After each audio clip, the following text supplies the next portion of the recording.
কারণ ওখানে ডাইরেক্ট ভালো ইনকাম হয় বলে সেই জন্য করেননি। হসপিটালগুলোকে বন্ধ করে দিয়ে নার্সিংহোমে রোজগার হবে তার জন্য। অদ্ভুত এক ব্যাপার, অদ্ভুত চলছে জিনিস।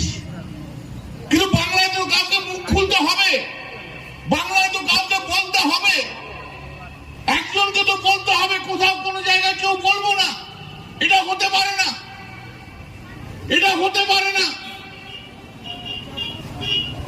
আমি জানি আপনারা হয়তো অনেকে অবাক হয়ে যাবে না, কিন্তু আমি বলবো, কারণ আমার দিক দেখতে পাচ্ছি যে আমি গরিব মানুষগুলোর ট্রিটমেন্ট পাচ্ছে না। এ আমার হৃদয়কে ব্যথা দিচ্ছে, আমাকে কষ্ট দিচ্ছে। আমি বলবো, হাজারবার বলবো। আমি অনেক কিছু পেয়েছি আপনাদের আশীর্বাদে, আপনাদের আশীর্বাদে আমি 4বার এমপি হয়েছি। জীবনে আপনারা আমাকে অনেক কিছু দিয়েছেন, তাই আমি